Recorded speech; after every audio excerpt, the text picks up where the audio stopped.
Hi, IASvideos.com is presenting you simplified daily current affairs analysis.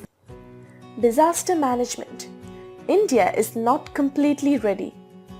Why India is prone to disasters? What factors are responsible for floods in Kerala? What should be done to prevent such disasters? How prepared are we for disasters? How should be the disaster preparedness? GS Paper 3 Disaster Management. In this video, you can find detailed answers for all the above questions. The above article has been retrieved from thehindustantimes.com, dated September 4th, 2018. What we are providing here is just a 10% sample out of the full-length video. Visit our website iasvideos.com to join the course and to unlock all videos. We offer this pen drive course cash on delivery on Amazon.in too. Amazon will deliver our course to your doorstep. What is the context about? Floods are becoming a common phenomenon in India. Over the past few decades, areas facing recurring calamities have become relatively better prepared, with an increased understanding of the risks.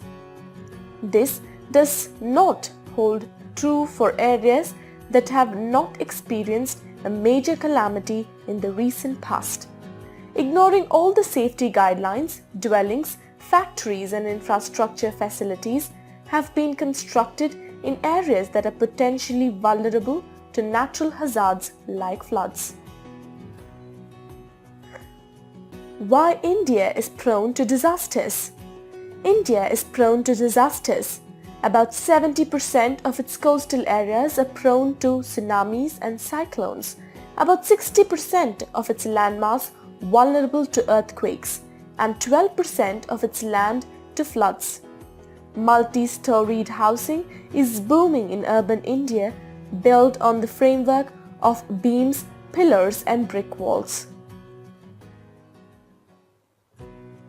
Most Indian homes are made of brick masonry walls with fired or unfired bricks and stones, and yet few, if any, undergraduate civil engineering courses consider these materials, focusing instead of a reinforced cement and concrete.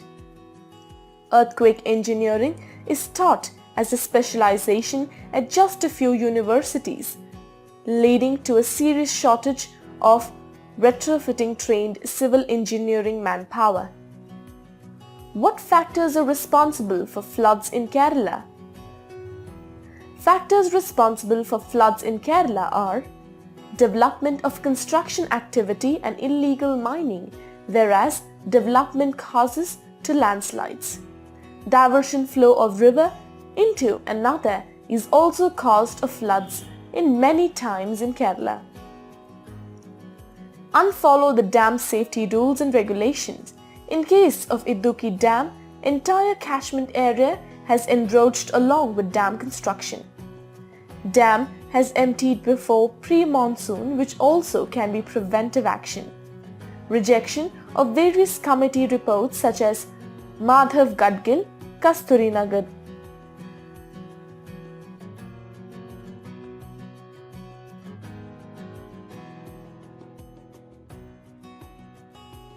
What should be done to prevent such disasters? Governments have to think ahead and attack the roots of such problems. Make way for development, natural lakes and interlinked drainage systems that help replenish groundwater, hold back some water and release the excess water into the ocean. Rampant construction of buildings and water bodies, wetlands in areas that were originally floodplains should be prevented. Pre-monsoon desilting of drains and water channels should be undertaken. Large cities need an intricate drainage system to match its burgeoning development. With the cities, municipal limits expanded in recent years to take in dozens of smaller villages and townships. Civil infrastructure in the added areas should also be significantly enhanced. Governments must also revisit present policy priorities. Disaster management authorities like NDMA should try to get ahead of the curve and anticipate problems. They must begin to build scenarios for future such events so that state governments have templates on which to try and restructure towns. How prepared are we for disasters? Disaster management plans exist on paper, but implementation remains a challenge. Despite the emphasis on a paradigm shift to a preparedness approach by the government, most parts of the country continue to follow a relief-centric approach in disaster management rather than a proactive prevention, mitigation and preparedness path. How should be the disaster preparedness?